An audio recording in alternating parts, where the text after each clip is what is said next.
അധ്യായം 10 സംസ്കാര സ്രോതസ്സുകൾ.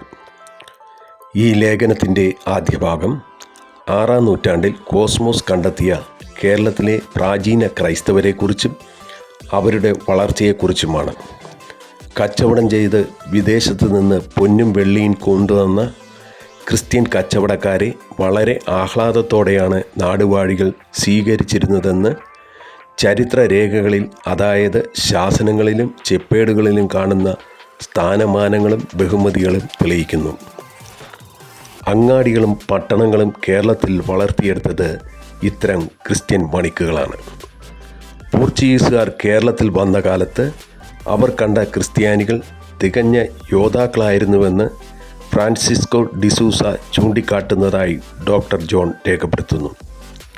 എന്നാൽ അവർ പല സാമൂഹിക അനാചാരങ്ങൾക്കും അന്നത്തെ ജാതി ചിന്തകൾക്കനുസരിച്ചും ജീവിച്ചവരായിരുന്നു. ഇവർ പോർച്ചുഗീസ് ആധിപത്യം സ്വീകരിച്ചതോടെ പുതിയ സംസ്കാരത്തിൻ്റെ ഭാഗമായി മാറുന്ന കാഴ്ചയാണ് 15-ാം നൂറ്റാണ്ട് മുതൽ കാണാൻ സാധിക്കുന്നത്. ക്രിസ്ത്യൻ മിഷണറിമാർ വർണ്ണ വിവേചനാധിഷ്ഠിതമായ ഫ്യൂഡൽ വിദ്യാഭ്യാസ സമ്പ്രദായം തുടച്ചു മാറ്റിക്കൊണ്ട് സാർവത്രിക വിദ്യാഭ്യാസത്തിന് തുടക്കം കുറിച്ചു. ദേവാലയങ്ങളോട് ചേർന്ന് പാഠശാലകളും ഗ്രാമങ്ങളിലും കൊച്ചു പട്ടണങ്ങളിലും പള്ളിക്കൂടങ്ങളും സ്ഥാപിച്ചു. സാംസ്കാരിക തലത്തിൽ മിഷണറിമാർ വ്യവഹാര ഭാഷയ്ക്ക് ഗദ്യരൂപം നൽകി. സുവിശേഷങ്ങളും ക്രൈസ്തവ തത്വങ്ങളും പ്രചരിപ്പിക്കുന്നതിന് മിഷണറിമാരും നാട്ടു ക്രിസ്ത്യാനികളും ചേർന്ന് മലയാളത്തിൽ ആധുനിക ഗദ്യത്തിന് അസ്ഥിവാരം ഉണ്ടാക്കി. അച്ചടിശാലകൾ സ്ഥാപിച്ചുകൊണ്ട് വ്യാകരണ ഗ്രന്ഥങ്ങളും ഭാഷാ നിഘണ്ടു നിർമ്മാണങ്ങളും വഴി ഭാഷയെ ധന്യമാക്കി. ചുരുക്കത്തിൽ പാശ്ചാത്യ ലോകത്തുണ്ടായ വമ്പിച്ച പുരോഗതിയുടെയും പരിവർത്തനങ്ങളുടെയും ഫലങ്ങൾ ലഭ്യമാകാൻ തുടങ്ങിയതോടെ കേരള തീരത്തും നവോത്ഥാനത്തിൻ്റെ അരുണിമ പരക്കാൻ തുടങ്ങിയെന്ന് ഡോക്ടർ ജോൺ ഓച്ചന്തുരുത്തിൻ്റെ ഈ ലേഖനം വ്യക്തമാക്കുന്നു. ഇനി നമുക്ക് ചോദ്യോത്തരങ്ങളിലേക്ക് കടക്കാം. സംസ്കാര സ്രോതസ്സുകൾ: റംബാൻ പാട്ട്, മാർഗംകളി പാട്ട്, വീരടിയാൻ പാട്ട്, പാടാൻ പാട്ട് ഇവയുടെ ഭാഷാപരമായ സവിശേഷതകൾ പരിഗണിക്കുമ്പോൾ എത്ര വർഷത്തെ പഴക്കമുണ്ട്? ഉത്തരം 300. കേരളത്തിലെ ക്രൈസ്തവ സംസ്കാരത്തിന് ക്രിസ്തു വർഷാരംഭത്തോളം പഴക്കം കൽപ്പിച്ചിട്ടുള്ള പ്രമുഖ ചരിത്രകാരന്മാർ ആരെല്ലാം? ഉത്തരം ഡോക്ടർ പ്ലാഡിസ്, ഡോക്ടർ മുണ്ടാടൻ. തോമായുടെ നടപടികൾ എന്ന ഗ്രന്ഥത്തിലെ പല ഭാഗങ്ങളും ബുദ്ധമതക്കാരിൽ നിന്ന് കടം വാങ്ങിയതാണെന്ന് പറയുന്ന പൗരസ്ത്യ സഭാ ചരിത്രകാരൻ ആര്? ഉത്തരം ജോർജ് എവറി. ക്രിസ്ത്യൻ മിഥോളജി എന്ന ഗ്രന്ഥത്തിന്റെ കർത്താവ് ആര്? ഉത്തരം ജോർജ് എവറി. ഡാഷ് വാഴ്ചക്കാലത്താണ് ക്രിസ്ത്യാനികൾക്ക് പല അവകാശങ്ങളും അധികാരങ്ങളും രാജസന്നിധിയിൽ നിന്ന് അനുവദിച്ചു കിട്ടിയത്? ഉത്തരം മഹോദയപുരത്തെ പെരുമാൾ. മഹോദയപുരത്തെ പെരുമാൾ വാഴ്ചക്കാരുടെ കാലഘട്ടം ഏത്? ഉത്തരം AD 800-നും 1300-നും ഇടയ്ക്ക്. വീരരാഘവ പട്ടയം ശാസനം ഏതു വർഷമാണ് നൽകപ്പെട്ടത്? ഉത്തരം 1255. തരിസാപ്പള്ളി ശാസനം ആര് ആർക്ക് നൽകി? ഉത്തരം വേണാട്ടധിപൻ ആയിരുന്ന അയ്യനടികൾ തിരുവടികൾ കൊല്ലത്തെ തരിസാക്കളുടെ പള്ളിക്ക്. ഏതു ശാസനത്തെയാണ് വിദേശികൾ സിറിയൻ കോപ്പർ പ്ലേറ്റ് എന്ന് വിളിച്ചത്? ഉത്തരം തരിസാപ്പള്ളി ശാസനം. മണിഗ്രാമം ഏത് ശാസനവുമായി ബന്ധപ്പെട്ടിരിക്കുന്നു? ഉത്തരം താഴെക്കാട്ടുപള്ളി ശാസനം. കേരളത്തിൽ പെരുമാൾ വാഴ്ചക്കാരുടെ പ്രബലമായ ചാതുർവർണ്ണ്യ ഘടനയിൽ ഡാഷ് ധർമ്മം നിർവഹിച്ചിരുന്നത് തരിസാക്കളാണ്? ഉത്തരം വൈശ്യരുടെ. വൈശ്യ ക്രിസ്ത്യാനികളുടെ സാമൂഹിക ജീവിതത്തെപ്പറ്റി നമുക്ക് അറിവ് ലഭിക്കുന്നത് എവിടെ നിന്നാണ്? ഉത്തരം ഉദയംപേരൂർ സുനഹദോസ്. മലബാറിൽ നിന്ന് ഓടിപ്പോയ പല നസ്രാണികളും കൊടുങ്ങല്ലൂരിൽ താവളമുറപ്പിച്ചതായി പ്രസ്താവിക്കുന്നത് ആരാണ്? ഉത്തരം ഡിബറോസ്. ഉദയംപേരൂർ സുനകദോസിന്റെ 7-ാം യോഗത്തിലെ 15-ാം കാനോന സൂചിപ്പിക്കുന്നത് എന്താണ്? ഉത്തരം വൈദികർ പോലും പള്ളിയിലേക്ക് പോകുന്നത് ആയുധം ധരിച്ച യോദ്ധാക്കളുമായിട്ടാണെന്ന്. ഒറിയേന്തി കോൺക്വിസ്റ്റാദോ എന്ന ഗ്രന്ഥത്തിന്റെ കർത്താവ് ആര്?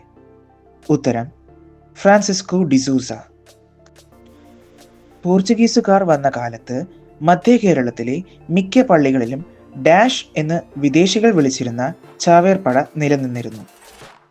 ഉത്തരം അമോച്ചി. അമോച്ചി എന്ന ചാവേർപ്പടയെക്കുറിച്ച് ആരുടെ യാത്രാ വിവരണത്തിലാണ് രേഖപ്പെടുത്തിയിട്ടുള്ളത്? ഏതാണ് ഗ്രന്ഥം? ഉത്തരം Vincent Maria, voyage to the East Indies. കേരളത്തിലെ മിക്ക നാടുവാഴികൾക്കും ഉണ്ടായിരുന്ന ഈ ചാവേർപ്പട ഡാഷ് എന്ന പേരിലാണ് ക്രിസ്ത്യാനികൾ നിലനിർത്തിയിരുന്നത്. ഉത്തരം ചങ്ങാതം. കൊച്ചി രാജാവിന്റെ കീഴിലും പോർച്ചുഗീസ് അധീനതയിലും ഉണ്ടായിരുന്ന 2 പ്രമുഖ ക്രിസ്ത്യൻ സംരക്ഷണ സേനകൾ. ഉത്തരം അഞ്ഞൂറ്റിക്കാർ, എഴുന്നൂറ്റിക്കാർ. നിരവധി ക്രിസ്ത്യാനികൾ പോർച്ചുഗീസ് താൽപ്പര്യങ്ങൾക്കും കൊച്ചി രാജാവിനും വേണ്ടി പ്രശസ്തമായ നാവിക യുദ്ധങ്ങൾ നടത്തിയതായി രേഖപ്പെടുത്തിയിരിക്കുന്ന ചരിത്രകാരൻ ആര്? ഗ്രന്ഥം ഏത്? ഉത്തരം Gaspar Correia, Lendas da India. Vasco da Gama കൊച്ചിയിൽ വന്നത് ഏത് വർഷം? ഉത്തരം 1503. പോർച്ചുഗീസ് രേഖകളിലും ഡച്ച് റെക്കോർഡുകളിലും ഡാഷ് എന്ന പേരിൽ ഈ രാജവംശത്തെക്കുറിച്ചുള്ള പരാമർശങ്ങൾ കാണാം. ഉത്തരം ബെലാർട്ടെ, വില്ലാർവട്ടം സ്വരൂപം. വില്ലാർവട്ടത്തെ തോമാ രാജാവിനെ പറ്റിയുള്ള ഒരു പരാമർശം കൊത്തിവെച്ചിട്ടുള്ള രേഖ ഏത് പള്ളിയിലാണുള്ളത്? ഉത്തരം ഉദയംപേരൂർ. കോഴിക്കോട്ട് വെച്ച് കൊല ചെയ്യപ്പെട്ട ലാറ്റിൻ മിഷണറി ആര്? ഏതു വർഷം? ഉത്തരം ഫാദർ പെദ്രോ ഡി കോവിൽഹാം, 1498. കൊടുങ്ങല്ലൂരിൽ സെന്റ് ജെയിംസ് കോളേജ് സ്ഥാപിച്ചത് ആര് എന്ന് ഇതിനെക്കുറിച്ച് പറഞ്ഞിരിക്കുന്ന ഗ്രന്ഥം ഏത്? ഉത്തരം വിൻസെന്റ് ലാഗോസ്, 1541 ഡോക്യുമെന്റ ഇൻഡിക്ക. ആണ്ടക്കാഴ്ച, കുപ്പക്കാഴ്ച, ഊഴിയം എന്നീ സമ്പ്രദായങ്ങൾ നിർത്തലാക്കപ്പെട്ടത് ആരുടെ പരിശ്രമത്താലാണ്?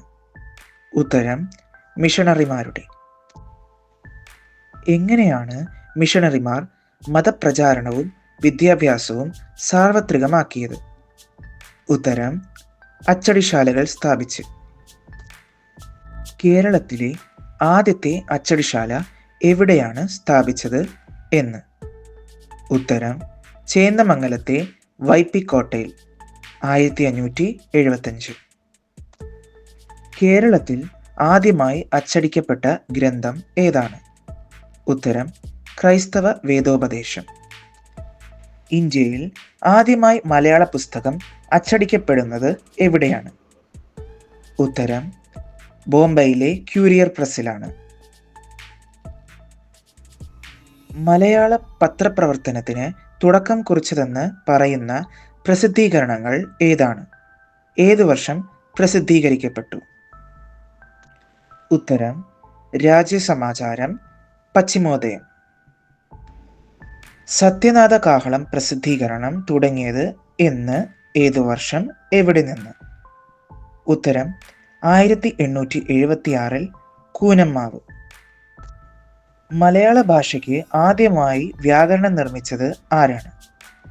ഉത്തരം വരാപ്പുഴ മെത്രാപ്പോലീത്ത ഡോക്ടർ ആഞ്ചലോസ് ഫ്രാൻസിസ്. മലയാളത്തിലെ ആദ്യത്തെ ഭാഷാ നിഘണ്ടു രചയിതാവ് ആരാണ്? ഉത്തരം വരാപ്പുഴ മെത്രാപ്പോലീത്ത ഡോക്ടർ ആഞ്ചലോസ് ഫ്രാൻസിസ്.